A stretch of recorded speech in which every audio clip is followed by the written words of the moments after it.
So I don't know about the rest of you, but this equinox has been chaotic to say the least. And it feels like there is upheaval everywhere. Everywhere. I feel as if all of the undercurrents of society are now swirling and conflicting, and specific anchoring energies of those undercurrents are being unraveled or depleted, so that those undercurrents that rule society, that rule consciousness and turn the mass consciousness into zombie-like status, is now being depleted, is being removed even. So I'm quite excited by that. But the upheaval, that swirling, chaotic, destabilizing flow that's in place at the moment, and I'm feeling it, it's as if we are having to just get stable within ourselves and outlive it for a short while. So, you know, the Rockefeller chap died, right? Mm-hmm. And there's a ripple effect from that, just in the undercurrents of who's controlling what. And it's so amazing for me that one person, how on earth he got to, 101? Well, he's just proof positive that money can buy you good health for a while. Well, he had 6 heart transplants. Really? 6. 6. The gradient. Yes. Well, he's one of the wealthiest men in the world. In fact, And he rules 2/3 of the planet. Yeah.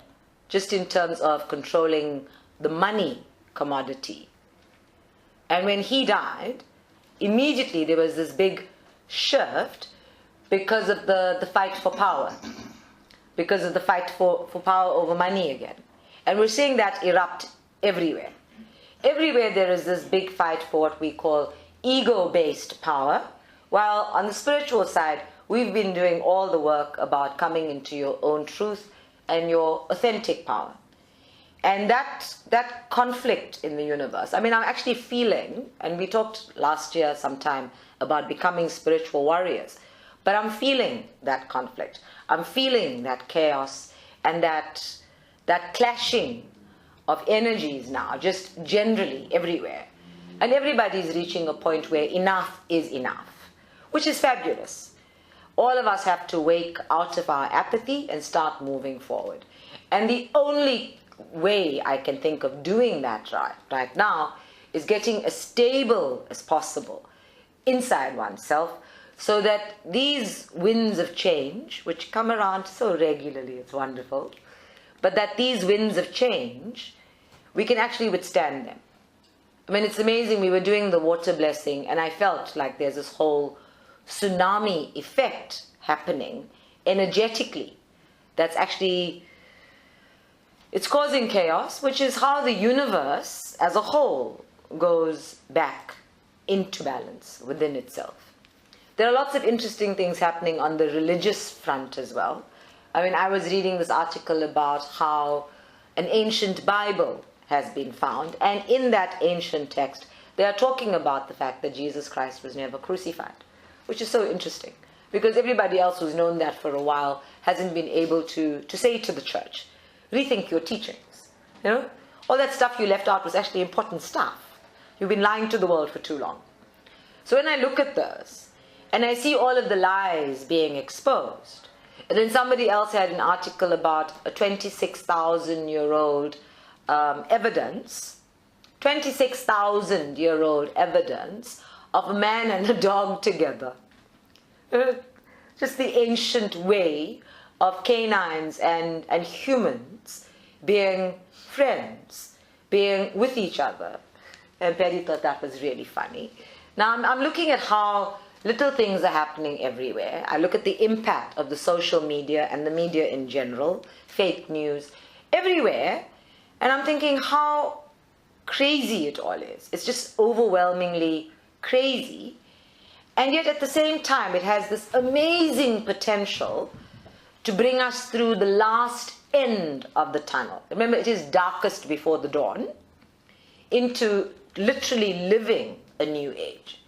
Now, it might take us another 10 years, who knows? I mean, I'm not impatient about this anymore, because I recognize that everything requires timing. So yes, it might take another 10 years, but it's worth being part of the shift. It's worth being part of the transformation that is unfolding regardless. Where we place our attention is important, which is why this is the year of living intentionally. We must begin to clear up this mind and place our attention on important things. I mean, just from a digital perspective, clearing up, uncluttering. I mean, anything that just is giving me a ton of negativity, too many toxins, crappy news, you know? Like this whole drama of some man and a woman having a big fight at Spur. I was like, just go unfollow that. I don't want to know about that. It's just not high on my list of priorities right now. I don't want the big dramas that other people are creating as a way of distracting the world's attention from what is truly important. And each and every one of us has to prioritize for ourselves, from our own value systems, from our own belief systems, what's truly important and whether or not we can stay stabilized in that. We are so easily distracted these days, far too easily distracted by 50 million stimuli coming at us simultaneously. And this equinox, it has been particularly difficult to just go into silence because of all of those undercurrents. It's been difficult to hear clearly, to feel clearly. And when everything becomes obscure that way, then I know for myself that it isn't just the normal distraction and escalation of stimuli, that there is a very deliberate energy system that is creating more upheaval everywhere, and that the diligent, the awake, those people have to be a little more aware, a little more alert to what is really going on around us and not succumb to the distractions. Part of being a spiritual warrior is maintaining the intentions, maintaining the values, regardless of all of the overwhelming chaos outside. Our environment right now is exceptionally toxic. But one of the things we know about healing is that we bring the toxins up first. And only after we've cleared all of the pus away can the wounds really heal. And it feels like we're in that space where the toxicity in our environment, in our mutual oneness consciousness, really actually has to come to the fore and get healed. Staying stable in all of that, that's the challenge right now. It is the balancing in time. By the time we get fully into the new zodiac year, which is where we're at, it's a new astrological year, there'll be all sorts of shifts and changes happening again. Venus will start going direct. I'm sure Anise will be able to give us some good news about what's going to be happening astrologically. But for now, we just need to get stable. Anybody having severe problems with stomach, intestines, lower back, that whole torso area? Okay. Not so much the intestines, but more, yeah. Solar plexus. Okay, that explains that one. Okay. Just general tiredness. Yeah, that's so common at the moment. I mean, we're in the 3rd month of the year and we're exhausted. Yeah. It's as if a whole year got packed into the first 3 months of the year. And we don't actually realize. I mean, when I run a retreat here and we put all of the digital stuff off, the Wi-Fi, etc. is off, there's a new feeling of relief. There's a new feeling of freedom. And I was watching a person the other day just become a total zombie. And this energy system of his head energy being attached to this digital device. And then there's nothing else happening. Only what's on that screen. And the screen is flickering all the time. I mean, I feel in my own body, simple things, like my fingers will start to cramp. You know, just from from typing for so long or sitting with this thing, just holding my iPad in one position. And my body starts to go into resistance to it. It starts to protest it. My mind starts to protest it, like I've been attached to this thing for so long. The screen is flickering for so long, it's making my eyes blur and go cross-eyed. All of these physical effects of being connected to everything but oneself. It's crazy. And then, of course, via WhatsApp alone, you can have as many contacts as you have in your directory. You can have those conversations going. I mean, some of my clients have up to like 20 group chats going at the same time. And the one is always apologizing and going, oops, sorry, wrong group. And you think, okay, now that's a clear indication that you're not keeping track of who you're talking to when. Stop. Just stop. But we're getting sucked into it, and we are sucked into it. We're sucked into this. People are having hissy fits if their phone dies or their battery is dead or they don't have Wi-Fi. It's crazy. Even I do it. You know, if the Wi-Fi here is down, I'm like, oh my God, what is going on? Panic stations. I don't even get upset when my landline's not working. We are now so indoctrinated with the notion that if we are disconnected to the devices, to the technology, then we are disconnected from everything. And yet, being connected to the technology has in fact disconnected us from each other. I saw a couple in the park the other day and I was just chatting to them, and it was such a lovely feeling to just talk to them. You know, to just talk to people, to just meet people. And yet at the same time, I'm hesitant to talk to people wherever I go because nobody's so open anymore.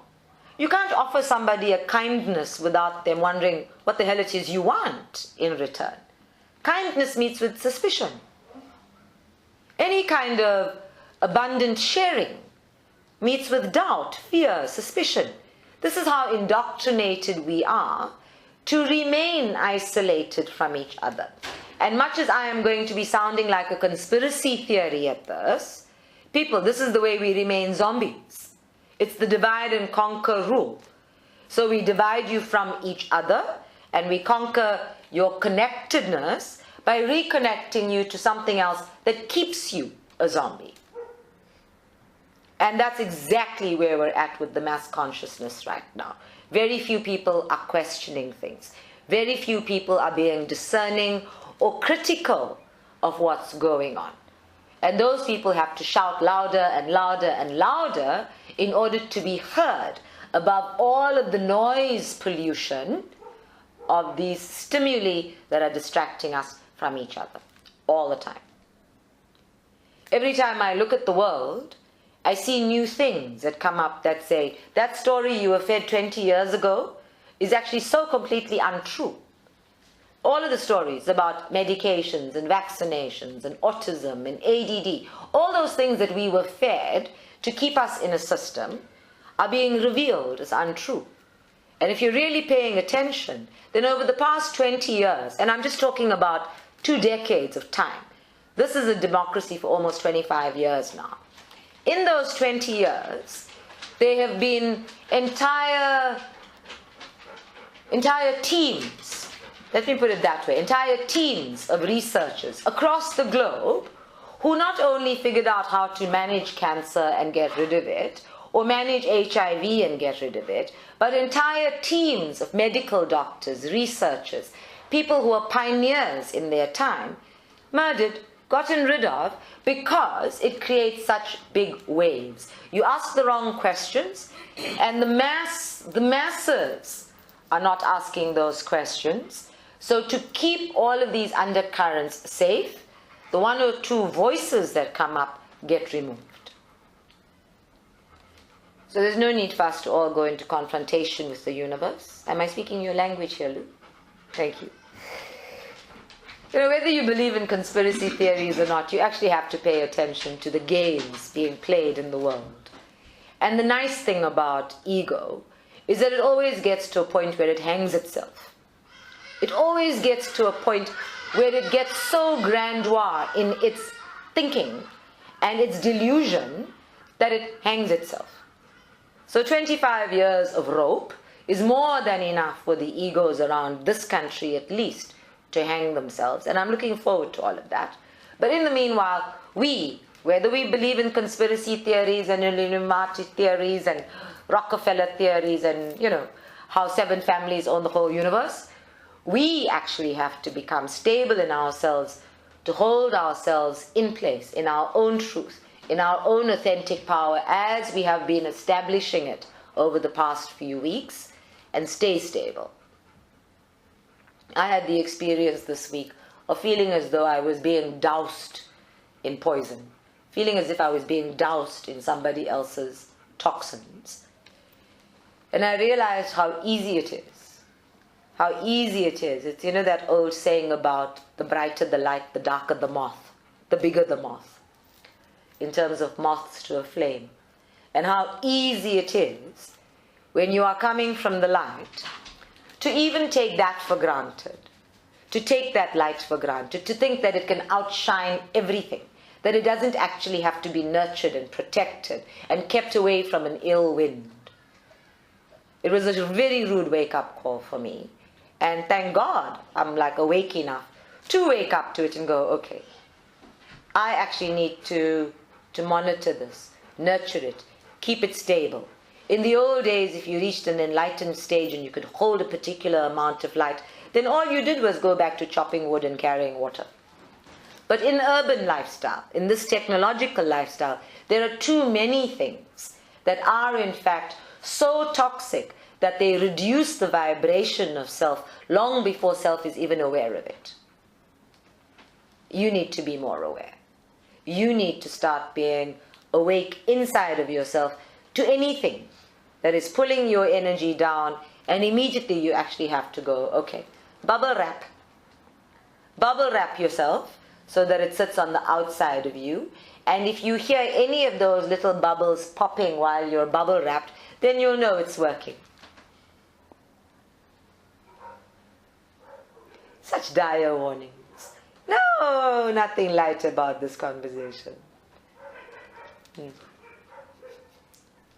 Okay, the light stuff. So a gentleman phoned me today because he wanted to talk to his wife on the other side. And because she's recently deceased, only 2 months, I said, let me go and check if she's available. And when I found her, it was so lovely because she takes me to her God lamp, which it turns out is in a prayer room. And she says to me when I walk in, I must go left. So here I am telling her husband, in about a month or so, we can have the session. But in the meantime, there's a lot of grieving. We want to do healing on her first. But she's showing me where I will find her in the house. And when I walk into your prayer room, go left. And so he goes into his prayer room while he's on the phone with me. And he says, yeah, but I went left and all I can see is Shiva. So that was the really hotspot highlight of my week. Although it's so nice. Even then, the Lord Husband is showing me.